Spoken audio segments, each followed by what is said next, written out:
Hello and welcome to Perspectives on the Voice of America. I'm Dimiake Mokaliele. The most recent U.S. Census in 2000 shows that interracial marriage is on the rise in the United States, with some 2.6 million interracial marriages, or about 5% of all marriages. Back in 1961, when Democratic Party presidential candidate Barack Obama was born to a white American mother from Kansas and a black African father from Kenya, marriage between blacks and whites was still illegal in some parts of the U.S. That's no longer the case, but as VOA's Susan Logue reports, public attitudes towards interracial families are still changing. I wanted to work with women and kids, so. Charles Spearman and Nancy Burnett have been married 9 years. When we're outside of the community, we know that others perceive us as a black and white couple, but inside the house, we're a couple, and we're thinking in the challenges and the opportunities that any other couple has in life. In the Virginia suburb where Spearman and Burnett live, their marriage would have been illegal prior to 1967. That's when the U.S. Supreme Court struck down laws prohibiting interracial marriage. Richard and Mildred Loving, who are also residents of Virginia, led that battle. That was a lot of courage by that couple. It was a testament to love, courage, and I think the legal profession to pave the way for the changes that have taken place in 40 years. Spearman and Burnett, who were both previously married, say if they had met earlier, they would have married then. But Burnett says it may have been more challenging. Because I came from a more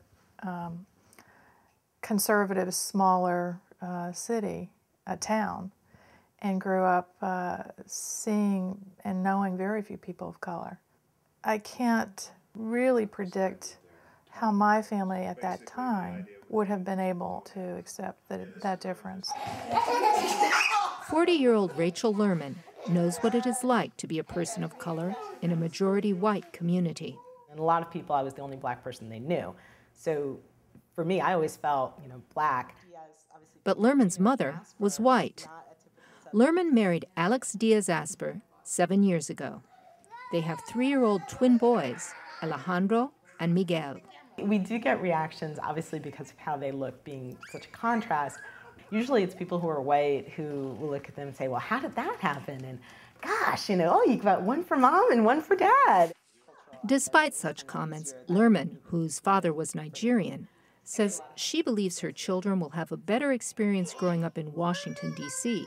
than she did growing up in suburban Boston in the 70s. Being biracial was something that a lot of people didn't quite get. It's not like, Halle Berry today. There's nothing cool about it. There's nobody, there's no president, or presidential candidate running. Even before Americans became familiar with Barack Obama, Oscar-winning actress Halle Berry and golf superstar Tiger Woods, both of whom are multiracial, were public figures in America. This concept of black and white is a very sort of artificial construct, especially in the United States. Americans are starting to recognize that we are not just two races, we are multiple races in this country. We've always have been. Diaz-Asper is Cuban-American. He and Lerman are raising their boys with a strong emphasis on Latino culture and language that they believe will transcend race. While Lerman is concerned the boys may someday suffer discrimination because of their Latino heritage, in the diverse Washington neighborhood where the boys and their parents live, she says they fit right in. I'm hopeful that they will feel more connected to American society in general than I did, and that they'll feel less, that they need to be an either or. And as they grow older, Miguel and Alejandro are living in a country that is becoming more multiracial. The U.S. Census Bureau reported recently a growing number of Americans identify themselves as being 2 or more races. Susan Logue, VOA News, Washington.